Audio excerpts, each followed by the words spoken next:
Staff Sergeant Jack Harris heard the tanks before he saw them. The sound came from the east through 2 miles of frozen Belgian forest. Low rumbling, metal grinding against metal, the unmistakable clank of treads on frozen ground. Harris had heard that sound before in Normandy. He knew exactly what it meant. It was 1847 hours on December 15th, 1944. 23 minutes until full darkness. Harris pressed his face against the frozen earth at the edge of a nameless crossroads and listened to 12 German tanks moving toward his position. 6 hours earlier, this had been the quietest sector on the Western Front. At 12:30 hours that same day, Harris sat in his foxhole cleaning his rifle. The temperature was 12 degrees below zero. Snow covered the Belgian forest. His reconnaissance team had been watching this crossroads for 6 days without seeing a single German soldier. 6 days of frozen feet and cold rations and radio calls to battalion headquarters reporting nothing. No movement, no contact, no war. The crossroads was 2 dirt logging roads meeting in a forest clearing. Nobody had bothered to give it a name. American forces were 15 miles north. German forces were somewhere east. The generals called this sector quiet. Quiet meant forgotten. Harris commanded 6 men whose job was to sit in holes in the ground and watch empty roads while the real war happened somewhere else. Private First Class Eddie Morrison lay in the foxhole next to Harris. 19 years old, from Detroit. Machine gunner. He was supposed to rotate home in 3 days. His deployment was done. He had survived Omaha Beach and the fight across France and 4 months in frozen Belgium. 72 more hours, and he would be on a ship back to New York. He had been counting down the hours for 2 weeks. Morrison was cleaning his Browning machine gun for the 4th time that morning. He cleaned it constantly, obsessively, making sure it would work when he needed it, making sure nothing went wrong in his last 72 hours. He looked at Harris. "Sergeant, when this war ends, I am never going to be cold again. I am moving to Florida. I am going to sit on a beach and never wear a jacket." Harris had heard this speech every day for 2 weeks. He smiled. "Sounds good, Eddie. Save me a spot." Private Tommy Chen crawled over from the radio position. 20 years old, from San Francisco. The SCR 300 backpack radio was his responsibility, their only link to battalion headquarters 12 miles away. Chen carried a letter in his jacket pocket. His wife had written it 3 weeks ago. She was 8 months pregnant, their first child, a boy. Chen had never met his son. The baby was born 2 weeks ago. Chen found out yesterday. He carried the letter announcing the birth everywhere. He had read it so many times the paper was falling apart. Chen handed Harris a canteen of coffee that had gone cold hours ago. "Think they will let me go home when this is over? I have a son now. They have to let me see him." Harris took the coffee. "They will let you go home. War is almost done." That was what everyone said. The war is almost done. Germany is finished. It will be over by Christmas. Harris had stopped believing it.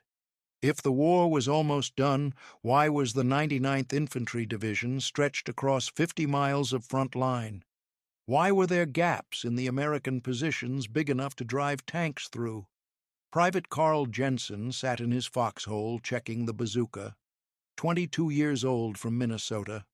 The Bazooka was the only weapon they had that could damage a tank.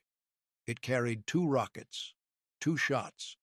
After that, it was a metal tube that weighed 13 pounds. Jensen treated the Bazooka like it was made of glass. He checked the rockets every hour, making sure they were dry, making sure the firing mechanism worked, making sure that if they ever needed it, it would fire. Corporal Mike Kowalski was second in command, 25 years old, from Pittsburgh. He had 3 fingers missing on his left hand from a German grenade in France. The medic had wanted to send him home.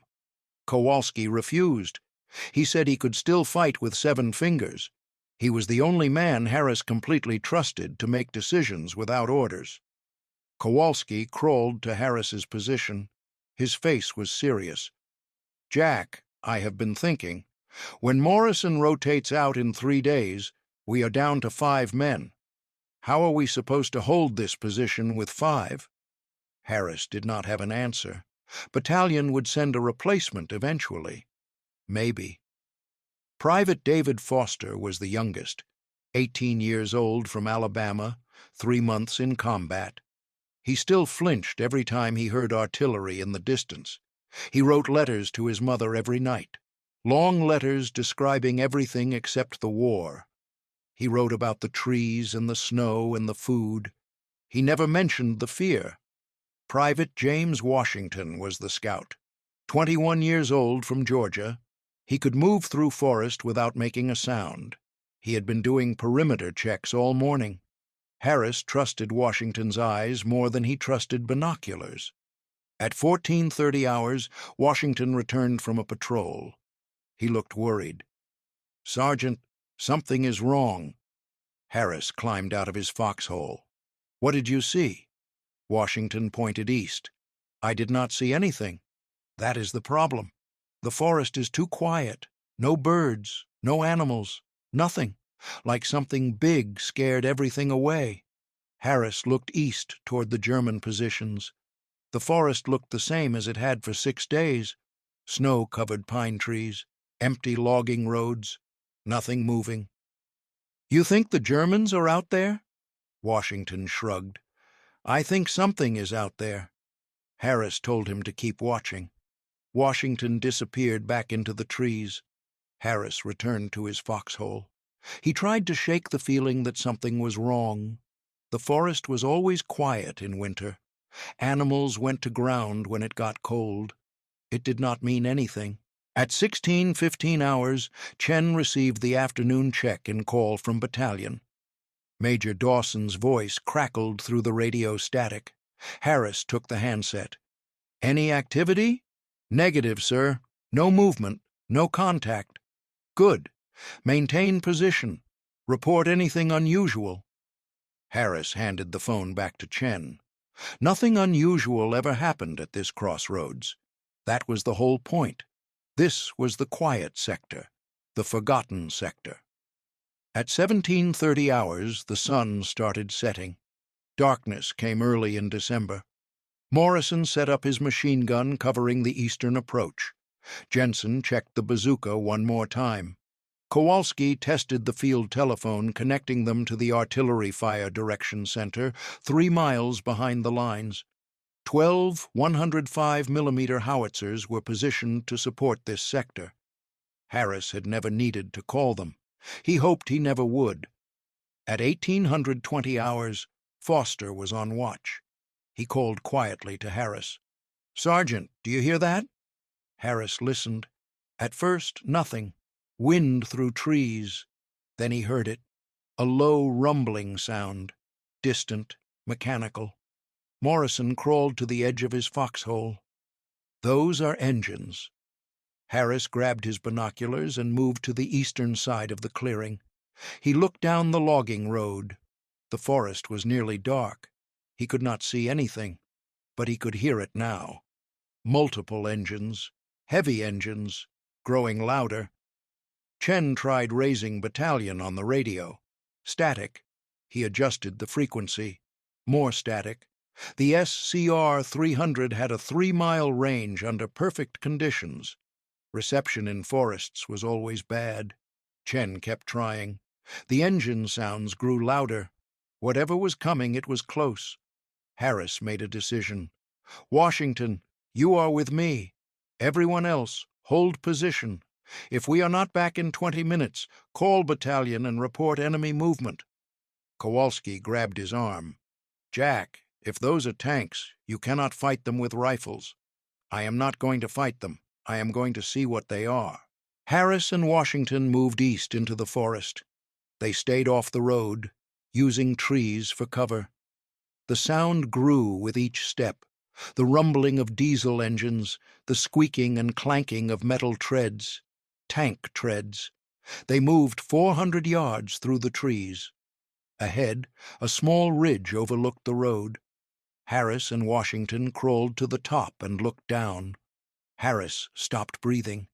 Tanks, German tanks, a column of them stretching back into the darkness as far as he could see. He started counting.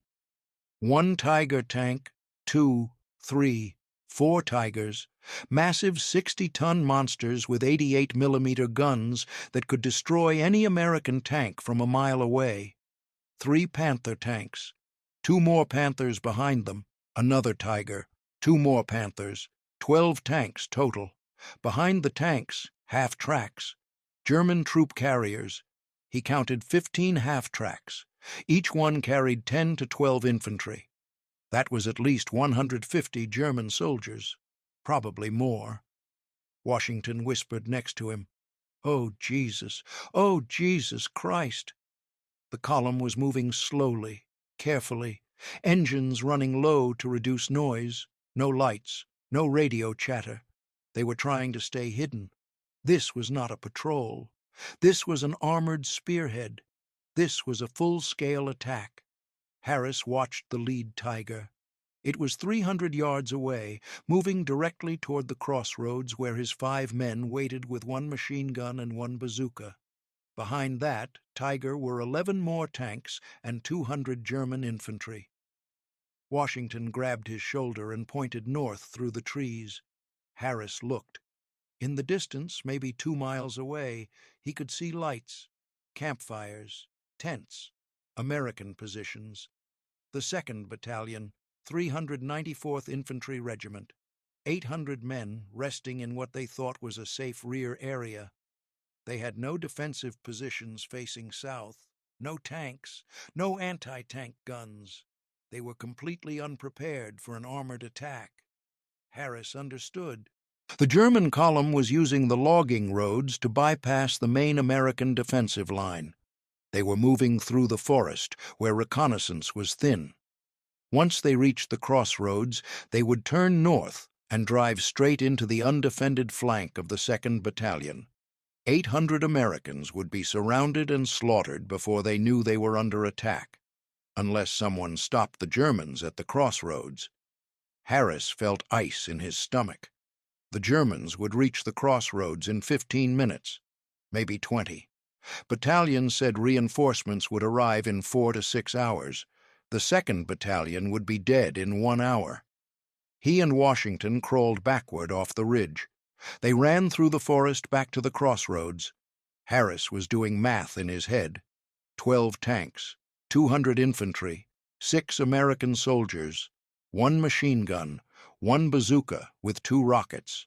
It was impossible. They reached the position at 1912 hours. The other men saw Harris's face and knew something was very wrong. Chen had finally raised battalion on the radio. He handed Harris the handset. Major Dawson was on the line. Harris spoke fast. "This is Harris. We have visual confirmation of enemy armor moving toward our position. 12 tanks, mix of Tigers and Panthers, approximately 200 infantry in support. They are using the eastern logging road heading directly for this crossroads. Estimate arrival in 15 to 20 minutes. They are going to hit the 2nd Battalion's flank. Request immediate reinforcement." There was a long silence on the radio. Then Dawson's voice. "Confirm 12 tanks?" "Confirmed. 12 tanks minimum. They will be here in 20 minutes. Another pause. "Sergeant, we are dispatching a relief force to your position. Estimated time of arrival is 4 to 6 hours. Harris felt his chest tighten. "Sir, we do not have 4 to 6 hours. If these tanks reach the crossroads, 800 men from the 2nd Battalion are going to die." Dawson's voice was strained. "We have no available forces closer than 4 hours. You need to delay that column as long as possible. Do whatever you can. Help is coming." The radio went silent. Harris handed the phone back to Chen. All 5 men were staring at him. They had heard every word. Morrison spoke first. His voice was shaking.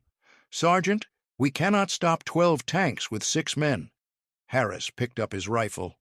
I know. Kowalski stared at him. Then what are we doing? Harris looked at each of them. Morrison, who was supposed to go home in 3 days. Chen, who had never met his infant son. Foster, who was 18 years old. Washington, Jensen, Kowalski. 6 men who were about to die at a nameless crossroads in Belgium. We are not stopping 12 tanks. We are making them think we can stop 12 tanks. Morrison's face went white. That is insane. Harris checked his rifle. Probably. But if we run, 800 Americans die.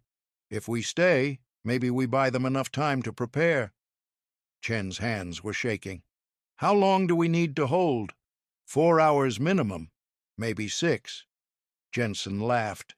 It was not a happy sound. Hold 12 tanks for 6 hours with 1 bazooka. Sure. No problem. Foster's voice was barely a whisper. I do not want to die here. None of us want to die here. Harris looked at Morrison. You were supposed to go home in 3 days. You have a life waiting. If you want to run, I will not stop you. Battalion said delay the column. They did not say we all have to die doing it. Morrison stared at him for a long moment. Then he picked up his machine gun. Where do you want this? Harris felt something break inside his chest. He looked at all of them. You are all insane. Kowalski smiled. You are the one who decided to fight 12 tanks. We just work here. Harris turned to Washington. How much time do we have? Washington listened to the forest. Maybe 10 minutes, maybe less. 10 minutes to prepare a defense against 12 tanks and 200 soldiers. Harris started giving orders. His voice was steady, even though his hands were shaking. Morrison, set up the machine gun covering the eastern road. Make it look like you have more than 1 gun. Change positions after every burst. Chen, I need constant radio contact with artillery. Kowalski, start gathering every helmet, every jacket, every piece of equipment we have. We are going to make this look like a company position instead of 6 guys. Jensen, you get 1 shot with that bazooka. Make it count. Washington and Foster, I need you to create noise. Make them think we have 50 men here instead of 6. Foster looked terrified. How do we do that? Yell orders to units that do not exist. Fire from different positions. Make them think they are attacking a reinforced position. What if they do not believe it? Then we die, and 800 other guys die with us. Harris looked east toward the sound of approaching tanks. So we better make them believe it. Morrison loaded his machine gun. His hands had stopped shaking. Sergeant, I had plans. I was going to marry a girl in Detroit. Have kids. Teach them to play baseball. You still can, if we live through this. Morrison laughed. If we live through this, I am going to need a lot of therapy. The sound of tank engines was loud now, very loud. The Germans were close, maybe 5 minutes away. Harris looked at his 6-man reconnaissance team preparing to fight an armored column. It was suicide. It was insane. It was the only chance 800 Americans had. Chen's voice was quiet. Sergeant, my son. If I do not make it, someone needs to tell him I tried. Harris met his eyes. You are going to tell him yourself. The forest suddenly lit up. Headlights. The Germans had turned on their lights. They thought this sector was undefended. They thought they could drive straight through. Harris grabbed the field telephone connecting them to artillery. He cranked the handle. A voice answered. Fire Direction Center. This is Sergeant Harris at Observation Post 7.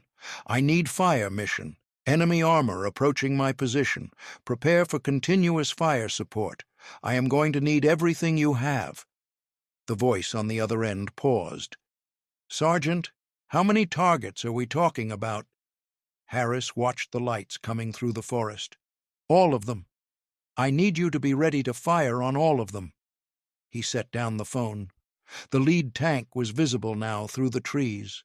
A tiger, the massive gun barrel pointing forward. Behind it, more lights, more tanks, the entire column. Harris picked up his rifle. His hands were steady now. The fear was gone. There was no room for fear anymore. There was only the next 10 seconds, the next minute, the next hour if they were lucky. Morrison looked at him. "Any last words of wisdom, Sergeant?" Harris thought about his wife, Sarah, his daughter, Emma, who was 4 years old, the letter in his pocket describing Emma's birthday party. He thought about Morrison's girl in Detroit, Chen's infant son, Foster's mother, all the people who would never know what happened at this nameless crossroads. Yeah, do not miss. The Tiger tank stopped 30 yards from the crossroads. Harris watched through his binoculars as the commander stood up in the turret. The German was young, clean-shaven. He looked like he could be teaching high school back in Ohio, just like Harris had been doing 2 years ago, before Omaha Beach, before all of this. Behind the lead Tiger, the entire column had halted. 12 tanks, 15 half-tracks, 200 infantry waiting in the darkness while their commander decided if it was safe to proceed. Morrison whispered next to Harris. His voice was shaking. 3 days. I had 3 days left. Harris did not respond. What could he say? That Morrison would still make it home? That they would all survive this? They both knew the truth. 6 men could not stop 12 tanks. This was suicide with extra steps. Harris lifted the field telephone. His hands were steady even though his chest felt like ice. "Artillery! This is Harris. Stand by for fire mission," the voice responded. "Standing by." The German tank commander was scanning the forest with binoculars, looking directly at the American positions. Harris held his breath. Kowalski had done brilliant work setting up dummy positions, helmets on sticks, jackets stuffed with pine branches. In the darkness, it looked like 50 men occupied this crossroads. But if the German looked too closely, if he saw through the deception, the entire column would roll over them in minutes. 30 seconds passed, the longest 30 seconds of Harris's life. The German commander lowered his binoculars. He raised his hand. The column started moving forward. Harris made his decision. "Jensen, take the shot." Jensen stood up with the bazooka. His face was white, his hands trembling. He had never shot at a tank before, never killed anyone before. He was 22 years old from a farm in Minnesota where the biggest decision he made each day was which field to plow. Now he was about to shoot a rocket at a 60-ton German tank. Jensen aimed. His breathing was too fast. He was going to miss. Harris knew it. Jensen squeezed the trigger. The rocket streaked across the clearing and hit the Tiger's left tread. Perfect shot. The explosion tore through the metal track. The Tiger lurched sideways and stopped dead, blocking the entire road. The tank commander fell back into the turret. Black smoke poured from the damaged tread. Jensen was staring at what he had done, his mouth open, the bazooka still on his shoulder. He had actually hit it. Harris screamed, "Jensen, get down!" The Tiger's 88mm gun fired. The shell hit a tree 10 feet behind Jensen's position. The tree exploded. A 6-inch piece of wood spun through the air and hit Jensen in the back. He went down hard. Not dead, stunned, blood spreading across his jacket. Morrison opened fire with the machine gun. 30-caliber rounds raked the German column. Morrison was firing in controlled bursts like Harris had taught him. 3 seconds. Change position. 3 seconds. Change position, making it look like multiple guns. But his face was wrong. His eyes were too wide. He was thinking about Sarah in Detroit, the wedding in 3 days, the life he was supposed to have. The German infantry poured out of the half-tracks. Professional soldiers. They moved fast, using trees for cover. firing as they advanced. A bullet hit the dirt next to Harris's face. Hot metal fragments burned his cheek. Harris grabbed the field telephone.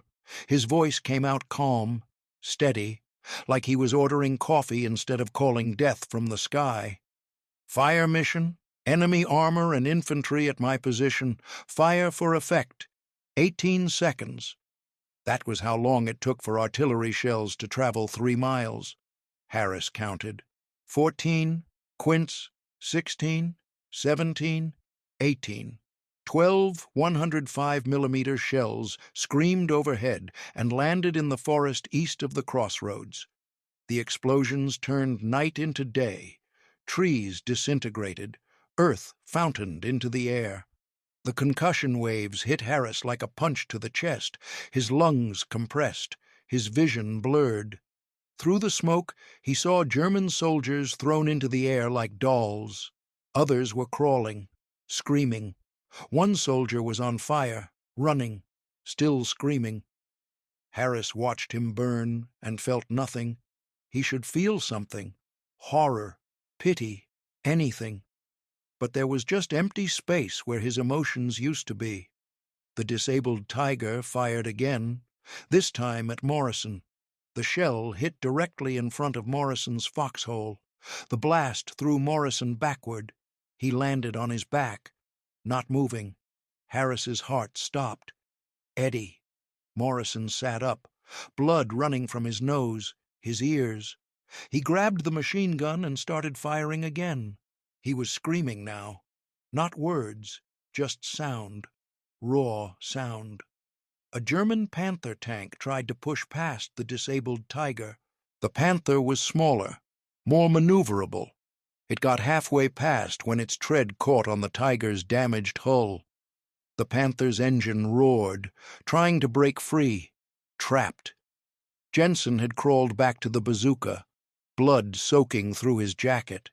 He lifted the weapon with shaking arms, his second and final rocket. He aimed at the trapped Panther from 60 yards. Jensen's voice cracked. "For my dad." Harris did not know what that meant. Jensen fired. The rocket hit the Panther's side armor and glanced off without penetrating. But something inside the tank broke. The engine coughed, died. 2 tanks blocking the road now. Chen was on the radio, his hands shaking so badly he could barely hold the handset. Finally, Battalion answered, Major Dawson's voice cutting through static. "What is your situation?" Harris took the phone. "We are engaged. 2 tanks disabled, multiple enemy infantry. They think we are a company. We are holding. How long can you hold?" Harris looked around. Shell craters, burning trees, Morrison firing his machine gun with blood running down his face, Jensen trying to reload the bazooka with a piece of wood sticking out of his back, Foster, who was 18 years old, pressing himself into the bottom of his foxhole and crying. "We will hold as long as we have to." "Good. Reinforcements, ETA 3 hours. 3 hours. Harris hung up the phone. They had been fighting for 20 minutes. Every second felt like drowning. 3 hours was impossible. But what choice did they have? If they ran, 800 Americans died. If they stayed, they probably died. But maybe they bought enough time. Washington crawled over. His face was gray. "Sergeant, I need to tell you something." "Not now." "Harris, I need to say this. If I do not make it, tell my mother I was not scared." Harris grabbed Washington's jacket. "You are going to tell her yourself." Washington nodded, but they both knew he was lying. The Germans were regrouping. Harris could hear their officers shouting orders, getting ready for another assault. This time they would not be cautious. This time they knew the American position was small. Harris called artillery again. "Continuous fire. Everything you have. Do not let them organize." The guns started firing. 1 shell every 20 seconds, landing in a pattern across the German position. Not enough to destroy them, just enough to keep them scattered, keep them disorganized. At 20:04 hours, the Germans came again. The lead Tiger tank entered the crossroads. They came from 3 directions at once. Morrison saw them first. Shadows moving through the trees. Dozens of shadows. He opened his mouth to shout a warning, but nothing came out. His voice was gone. Screaming had destroyed it. He just pointed and started firing. The eastern approach, 50 German infantry. The southern approach, 40 more. The northern approach, 30. 120 soldiers against 6 Americans. Harris made his decision in 2 heartbeats. They could not defend 3 directions. They had to choose. The eastern approach had the tanks. If Germans broke through there, the armor would roll over them. Fall back to center. All of you, now. His 5 men abandoned their positions and ran. No, not ran. Stumbled, crawled. Foster could barely walk. Jensen had that piece of wood in his back and was moving like an old man. They formed a tight circle in the middle of the clearing, back to back, rifles pointing out. This was it. This was where they would die. The German infantry hit them like a wave of steel and hate. Muzzle flashes everywhere. The sound beyond sound. Not gunfire anymore. Just continuous thunder that never stopped. Harris fired his M1 Garand. 8 rounds. The ping of the empty clip. Reload with hands that would not work properly. 8 more rounds. A German soldier materialized 10 feet away. Young, blond, terrified. Harris shot him in the face. The German's head snapped back. He fell. Harris felt nothing. He was a machine now. Load, fire, reload, fire. The man he used to be was gone. The high school history teacher who loved his wife and daughter. That person had died somewhere between Normandy and this frozen Belgian crossroads. Morrison's machine gun was firing continuously. The barrel glowing orange, then red. Brass casings piling up around his feet knee-deep. He was screaming Sarah's name, over and over, Sarah, Sarah, Sarah, like a prayer, like if he said it enough times, she would pull him out of this nightmare. Foster went down. The bullet hit his shoulder and spun him around. He fell into the snow and did not get up. He was conscious, his mouth open, gasping, but no sound. He was 18 years old. His mother had begged him not to enlist. Begged him. He told her he would be fine. Told her the war was almost over. Told her he would come home. Now he was lying in Belgian snow, watching his blood turn the white ground red, and knowing his mother was right. She was always right. Chen dropped his rifle and crawled to Foster, dragged him behind a fallen log. Chen's hands were shaking so badly he could barely open the first aid kit. He had never met his son, never held him, never heard him cry. The baby was 2 weeks old, and Chen did not even know what he looked like. If Chen died here, his son would grow up thinking his father abandoned him, would never know his father died trying to save 800 other fathers. Chen pressed gauze against Foster's wound. The blood soaked through immediately. Too much blood. Foster grabbed Chen's jacket. Foster's voice was a whisper. "Am I going to die?" Chen tried to answer, but could not speak, could not lie. He just pressed harder on the wound and prayed. Washington had fixed his bayonet. His rifle was empty. No time to reload. A German soldier charged out of the darkness, screaming. 20 years old, maybe. Dark hair, thin face, his rifle raised to fire. Washington blocked the thrust with his own weapon, their faces inches apart. The German's breath hot on Washington's face. The German's eyes were brown. Washington would remember that later. Brown eyes. Washington drove his bayonet into the German's stomach, felt it scrape against bone, felt it punch through something soft. The German gasped. Blood filled his mouth and ran down his chin. He grabbed Washington's jacket, tried to say something, a name maybe, or a prayer. Washington twisted the blade. The German's eyes went empty. The light behind them just switched off. Washington pulled the bayonet free and the German dropped. Washington stood there holding his weapon.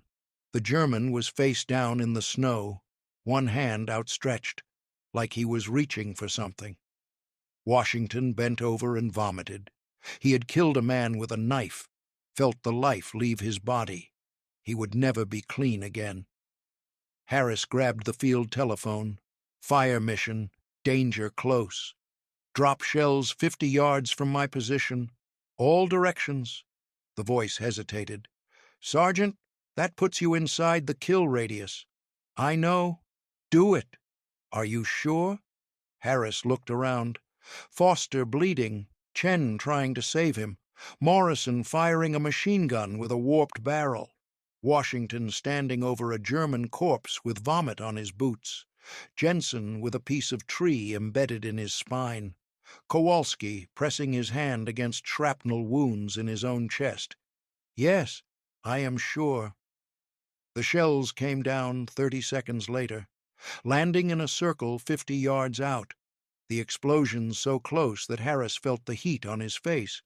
Dirt and rocks rained down on his helmet. Something hit his shoulder, sharp, burning, shrapnel, a piece of hot metal the size of a quarter embedded in his flesh. He did not even look at it. The German assault broke. Infantry could not advance through that wall of explosions. They fell back, dragging wounded, leaving dead. The forest was full of screaming, German voices calling for help, for medics, for their mothers, just like American voices sounded. War made everyone sound the same. Harris counted his men. 5 still fighting, 1 down. They had held. Somehow they had held. Morrison's machine gun stopped firing. The barrel had melted. The feed mechanism jammed. Morrison stared at the destroyed weapon, his face blank, empty. He looked at Harris. His voice was flat. Dead. I am not going home. Am I? It was not a question. Harris did not answer. At 21:30 hours, a Panther tank managed to push the disabled Tiger completely off the road. The Panther rolled into the clearing, its machine gun firing, spraying bullets across the American position. The 75mm main gun swiveled toward them. The gun fired. The shell hit 20 feet from Harris. The explosion picked him up and threw him sideways. He hit the ground hard. His helmet flew off. His head bounced off frozen earth. Everything went gray, distant. He could not hear, could not see properly. There was blood in his mouth. His hands were not responding. He tried to stand, fell, tried again. The world was spinning. Morrison grabbed the bazooka. The machine gun was dead. The bazooka was all they had left, but Morrison was a machine gunner. He had never fired a bazooka, never trained on one. He lifted the tube onto his shoulder anyway. The Panther's turret was rotating toward him. The gunner had seen him. Morrison had maybe 3 seconds before that 75mm gun fired and erased him from existence. 3 seconds to aim, to fire, to maybe hit a moving tank with a weapon he did not know how to use. Morrison thought about Sarah, her smile, the way she laughed, the wedding dress she picked out, white with lace. She would look beautiful.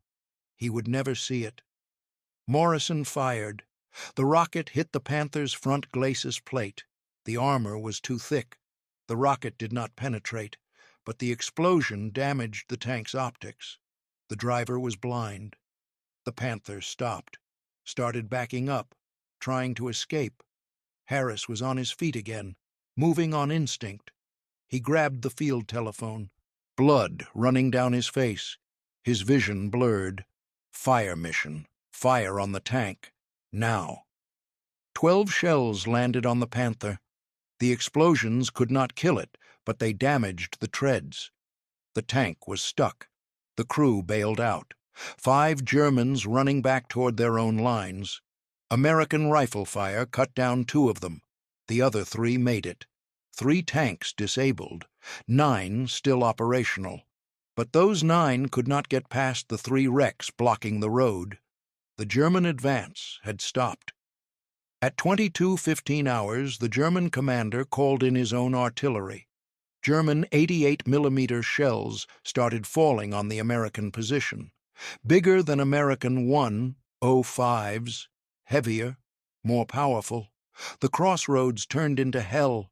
Shells landing every 10 seconds, trees exploding, the ground shaking, dirt raining down, the air itself screaming. Harris and his men pressed into the bottom of their foxholes, pressed so hard they were trying to push through the earth, become part of it, disappear into it. Morrison was praying, "The Lord is my shepherd, I shall not want. He maketh me to lie down in green pastures." A shell landed close, and Morrison's prayer turned into screaming. A shell hit directly on Morrison's old machine gun position, the place where he had been sitting 5 minutes earlier. The gun vanished, vaporized. Morrison saw it happen and started laughing, hysterical laughing. He could not stop. Harris grabbed him, shook him. Morrison kept laughing until he was crying. The barrage lasted 12 minutes. When it stopped, Harris checked his men. Chen was unconscious. A piece of shrapnel had hit his helmet. The helmet cracked, but held. Saved his life. But he was out. Kowalski had more shrapnel in his chest. He was still conscious, but his breathing was wrong. Shallow, wet. Foster's shoulder wound had reopened. Blood everywhere. 3 men down, 3 still fighting. Harris, Washington, Jensen. That was all that was left. Washington looked at Harris. His eyes were dead. "Sergeant, we are done. We cannot hold another assault. We have no anti-tank weapons, almost no ammunition. They come again, and we die." Harris checked his watch. 22:30 hours. 3 hours and 40 minutes of fighting. Reinforcements were supposed to arrive at 23:30. 1 more hour, 60 more minutes, 3,600 more seconds. How much ammunition? Washington checked. 30 rounds. Jensen had 40. Harris had 20. 90 rounds total for 3 men. Harris picked up the field telephone. It was still working. Barely. The line had been cut by shrapnel twice, spliced together with bare wire and hope. "Artillery, I need continuous fire for 1 hour. Every gun. Do not stop until reinforcements arrive," the battery commander responded. "Sergeant, we are almost out of shells. Maybe 200 rounds left. Then fire 200 rounds. Make them last 1 hour. Keep the Germans scattered. That is all I need. 1 hour. Beginning fire now." The American guns started firing.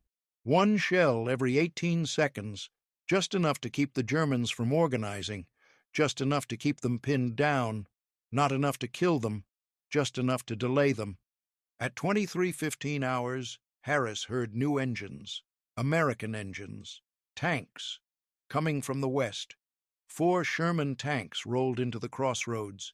2 companies of infantry behind them, 200 fresh soldiers, clean uniforms, full ammunition. They looked like they had just arrived from another planet. The German commander heard them too. He ordered his remaining tanks to withdraw. The attack was over. They had lost.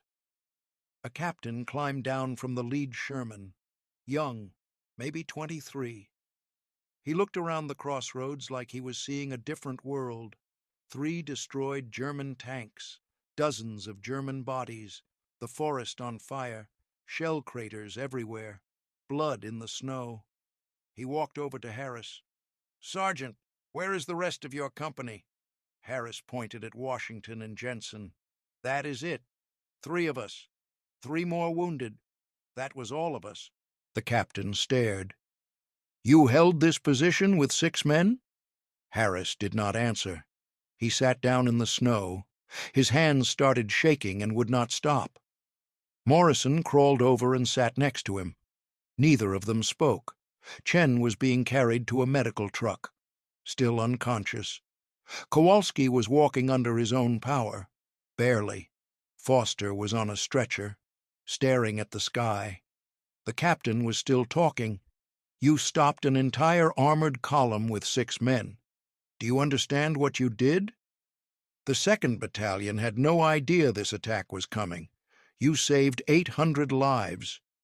800 lives." Harris thought about the German soldier he shot in the face, the one Washington bayoneted, the ones the artillery killed. How many Germans died? 50? 80? More? Did their lives not count? They had mothers too, wives, children. Did saving 800 Americans make killing 80 Germans acceptable? Was that how the math worked? Morrison put his hand on Harris's shoulder. His voice was empty. "Dead. I am not going home in 3 days. Am I?" Harris looked at him. "Eddie, you are sitting here. You are alive. You are going home." Morrison shook his head. "No, I mean I am going home. But the person Sarah was going to marry is dead. He died tonight. I do not know who I am anymore." Harris understood. He felt the same way. The high school teacher from Ohio was gone. Sarah's husband, Emma's father. That person existed in photographs, but not in reality. War had hollowed him out and filled the empty space with something else, something that could call artillery on his own position, something that could watch men burn and feel nothing. Washington walked over. His hands were covered in blood. The Germans' blood. He looked at Harris. "Sergeant, I killed a man with a knife. I felt him die. I am 21 years old, and I will remember his face until the day I die. How do I live with that?" Harris had no answer. How did any of them live with this? How did they go home and pretend to be normal? How did they sit at dinner tables and make small talk when they had spent a night in frozen Belgium calling down death from the sky? The sun would rise in 6 hours. They had held the crossroads. They had won. But winning felt like losing. Surviving felt like dying. Nothing made sense anymore. Morrison looked at the eastern road where the German tanks had come from. 3 days. I had 3 days left. Now I have to live 50 more years remembering this night. Harris nodded. "We all do." At 0630 hours, the medics came for Chen. He woke up on a stretcher, his head splitting, blood crusted on his face. A medic was checking his pupils with a flashlight. Chen grabbed the medic's arm. "My son. I have a son. 2 weeks old. I never met him." The medic nodded. "You will meet him. You are going home." Chen started crying. He could not stop. Relief, grief, everything at once. He was going home to meet his son. But Foster might not go home at all. Foster was on another stretcher 20 feet away, unconscious. Too much blood loss. The medics were working fast. Plasma, bandages, morphine. His mother's address was in his jacket pocket. Someone would have to write her a letter. Tell her that her 18-year-old son bled out in Belgium trying to hold a crossroads nobody would remember. Morrison sat against a tree smoking a cigarette with shaking hands. He had not smoked in 2 years. A Sherman tank commander had given him the pack. Morrison lit one cigarette after another, watching the sunrise. In 3 days he was supposed to be on a ship home. Now he did not know if he wanted to go. What was he going home to? He was not the same person who left Detroit. Washington was washing blood off his hands in the snow. The Germans' blood. Scrubbing, scrubbing. The blood would not come off. It was under his fingernails, in the lines of his palms. He scrubbed until his hands were raw. The blood was still there. It would always be there. Jensen sat with a medic digging the piece of tree out of his back. He did not make a sound, just stared ahead, empty. The medic said he was lucky. 2 inches to the left and it would have severed his spine. Jensen did not feel lucky. Kowalski was refusing treatment. He had shrapnel in his chest, but he was walking, talking, giving orders to the reinforcement troops, showing them where to dig in, where to set up machine guns. Someone had to organize the defense. Someone had to make sure this did not happen again. Harris stood at the eastern edge of the crossroads, looking down the road where the German tanks had come from. 3 disabled tanks, dozens of German bodies being collected by burial details. The snow was stained red in patches. This nameless crossroads had become a graveyard. The captain from the relief force walked over. He had a radio handset. "Sergeant, General wants to speak with you." Harris took the phone. "This is Harris." A different voice, older, authority. "Sergeant Harris, this is General Lauer, 99th Division. I have read the initial reports. You and 5 men held a critical position against overwhelming force. You prevented the enemy from flanking an entire battalion. Your actions saved hundreds of lives." Harris said nothing. "What was there to say?" The general continued. "I am recommending you and your men for the Distinguished Service Cross. You will be pulled off the line, sent back for rest." Harris looked at his men.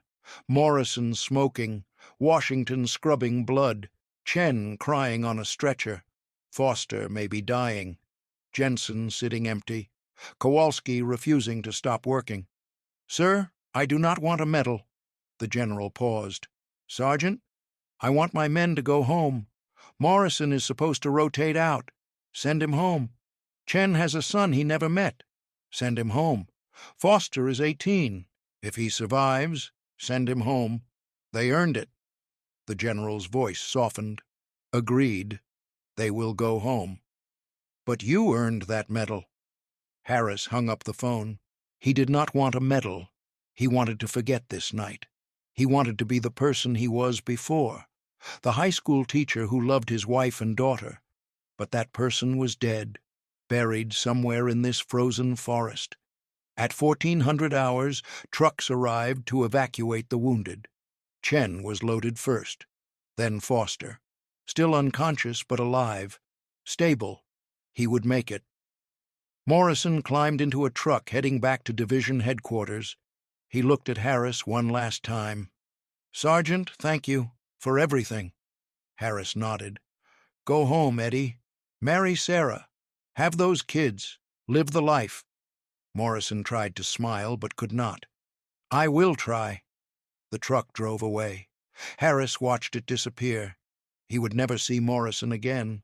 That was how war worked. People came into your life, fought beside you, bled beside you, then vanished. Washington and Jensen were staying with Harris. Their wounds were minor. They could still fight. The 3 of them would remain at the crossroads until the division moved up. Kowalski refused to leave. He was second in command. He had a job to do. At 1800 hours, a graves registration team finished burying the German dead. 83 German soldiers killed, 27 wounded and captured, 3 tanks destroyed. The American casualties were lighter. 2 wounded seriously, 4 wounded minor, 0 killed. The captain showed Harris the numbers. "A miracle, Sergeant. You stopped a full armored assault and did not lose a single man." Harris looked at the numbers and felt nothing. They had not lost anyone to bullets, but they had all died in other ways. The men who fought at this crossroads were not the same men who would leave it. At 2200 hours, Harris wrote a letter to his wife Sarah. He told her he was fine. He told her he loved her. He told her to kiss Emma good night. He did not tell her about the crossroads. Did not tell her about the German soldier he shot in the face. Did not tell her that the man she married no longer existed. He sealed the letter and gave it to a courier heading back to division. Then he returned to his foxhole, the same foxhole he had been sitting in 24 hours ago when this started, before the tanks, before the battle, before everything changed. Washington crawled over. "Sergeant, do you think anyone will remember this?" Harris looked around the crossroads. In a few days, the division would move forward. The war would continue. Other battles, other crossroads. This place would be forgotten. Just two dirt roads meeting in a Belgian forest. No name, no marker, nothing to show that 6 men had held this ground against impossible odds. No, nobody will remember. Washington nodded. Maybe that is better. Maybe. On April 15th, 1945, 4 months later, the war in Europe ended. Germany surrendered. The 99th Division was pulled back for occupation duty. Harris received the Distinguished Service Cross at a ceremony he did not attend. Morrison made it home to Detroit. He married Sarah, but the marriage lasted 2 years. He could not explain what had changed. Chen met his son, held him, cried for 3 days. Foster recovered from his wounds and was sent home. He never spoke about the war, not to his mother, not to anyone. Washington and Jensen finished their service, returned to their lives, carried the crossroads with them every day. Harris stayed in the army. He could not go home. The person Sarah and Emma needed did not exist anymore. He served in Korea, Vietnam, retired as a colonel in 1968. He visited that crossroads once in 1985, 41 years later. It looked exactly the same. 2 dirt roads, trees, snow, nothing to mark what happened there. He stood at the spot where his foxhole had been, where he had called artillery on his own position, where 6 men had done the impossible. Nobody remembered. There was no memorial, no plaque, just an old man standing in a Belgian forest, remembering the longest night of his life. He thought about Morrison, Chen, Foster, Washington, Jensen, Kowalski. Where were they now? Were they alive? Did they still remember? Did they still wake up at night hearing artillery, seeing faces? Harris picked up a rock from the crossroads, put it in his pocket. Then he walked back to his car and drove away. He never returned. The crossroads remains unnamed. 2 dirt roads meeting in a Belgian forest. Nothing special, nothing remarkable. Just another place where ordinary men did extraordinary things that nobody would ever know about. That is how most of war is remembered. It is not. Where are you watching this from? Drop your country in the comments below. What did you think about Harris and his men? About Morrison, who couldn't go home? About Chen, who finally met his son? About the crossroads nobody remembers? Share your thoughts in the comments. We read every single one. And if this story moved you, share it. These forgotten heroes deserve to be remembered. Subscribe for more untold stories from World War II. See you in the next one. The longest night was over, but it would never really end. They would carry it with them forever, every one of them, until they died.